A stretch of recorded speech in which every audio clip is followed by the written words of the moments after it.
Saya akan menjelaskan perbedaan dan hubungan antara perjalanan wisata, sistem kepariwisataan, dan hospitality. Sabta pesona, wisatawan inbound dan wisatawan outbound, dampak positif dan negatif yang terjadi karena adanya kegiatan pariwisata, contoh-contoh daya tarik wisata minat khusus, pandangan saya tentang video terjadinya penumpukan wisatawan, termasuk jenis wisatawan seperti apakah yang berminat dengan daya tarik wisata berikut, dan jelaskan perbedaan dan hubungan antara perjalanan wisata, sistem kepariwisataan, dan hospitality.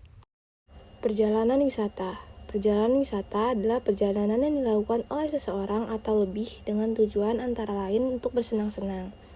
Perjalanan wisata ini masuk ke dalam kegiatan. Sistem kepariwisataan yaitu seluruh komponen yang terlibat dan saling berkaitan dari mulai wisatawan meninggalkan rumah, tiba di destinasi wisata, sampai kembali lagi ke rumah. Contohnya seperti wisatawan berangkat dari rumah ke bandara, tiba di tempat tujuan, makan dan minum, mengunjungi teman atau kerabat saudara, menginap di hotel, beraktivitas, belanja oleh-oleh, kembali ke bandara, dan kembali lagi ke rumah atau tempat tinggal. Hospitality yaitu pelayanan yang ramah tamah, murah hati, dan memberikan hiburan kenyamanan kepada tamu, khususnya wisatawan.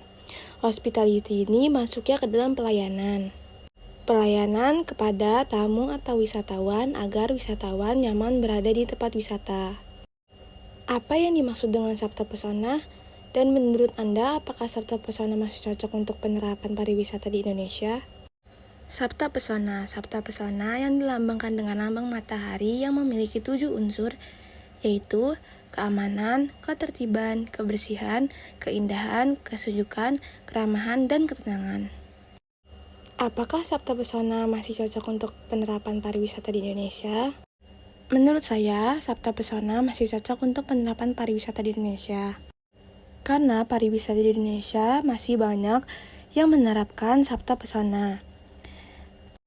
Menerapkan keamanan. Karena keamanan sangat penting untuk pariwisata di Indonesia. Dengan adanya keamanan, wisatawan dapat merasa nyaman untuk berwisata. Pariwisata di Indonesia juga banyak yang masih menertibkan ketertiban. Seperti salah satunya membeli tiket dengan teratur. Kebersihan juga diterapkan dengan menghimbau wisatawan agar tidak membuang sampah sembarangan, membuang sampah di tempatnya. Keindahan dari tempat wisatanya yang enak dipandang, cantik, bagus, dan keindahan juga dapat menambah keestetikan tempat wisata tersebut.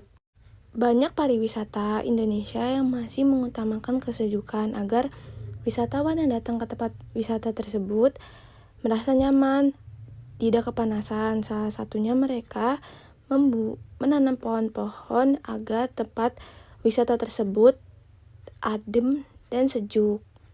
Keramahan juga masih sangat diterapkan di pariwisata di Indonesia. Karena keramahan sangat penting untuk tempat wisata tersebut.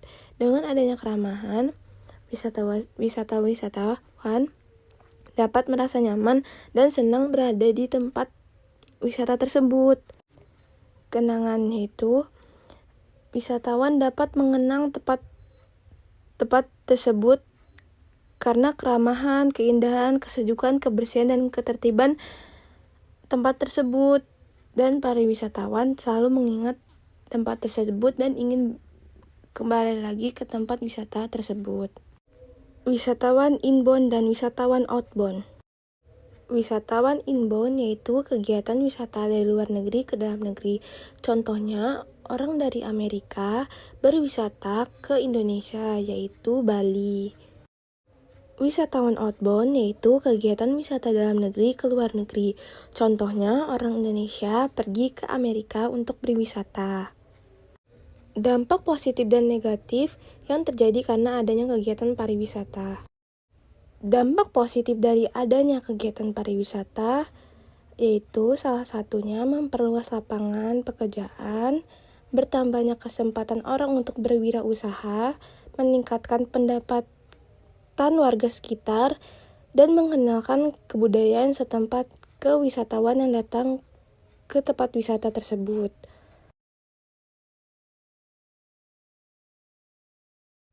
Dampak negatif adanya kegiatan pariwisata yaitu terjadinya penebangan pohon secara liar guna untuk membuka lahan pariwisata. Terjadinya bentrok antar budaya setempat dengan budaya yang masuk ke tempat wisata tersebut. Meningkatnya wisatawan merusak fasilitas tempat wisata tersebut, seperti contohnya membuang sampah sembarangan, mencoret-coret fasilitas, merusak fasilitas wisata tersebut. Contoh-contoh daya tarik wisata minat khusus.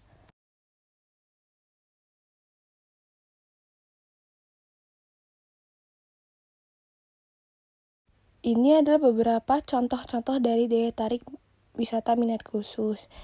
Ada mendaki gunung, mendaki air terjun, berenang di air terjun, para layang. Pandangan saya tentang video foto terjadinya penumpukan wisatawan.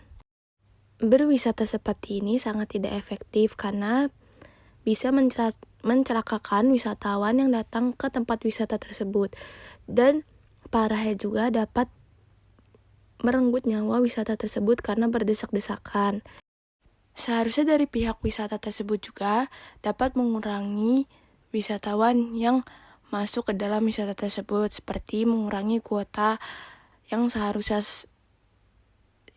contohnya 100 orang dapat mengurangi 50 orang saja. Termasuk jenis wisatawan seperti apakah yang berminat dengan daya tarik berikut dan jelaskan. Daya tarik wisata ini masuk ke dalam daya tarik wisata minat khusus, yaitu hanya orang-orang tertentu saja yang memiliki minat wisata seperti ini.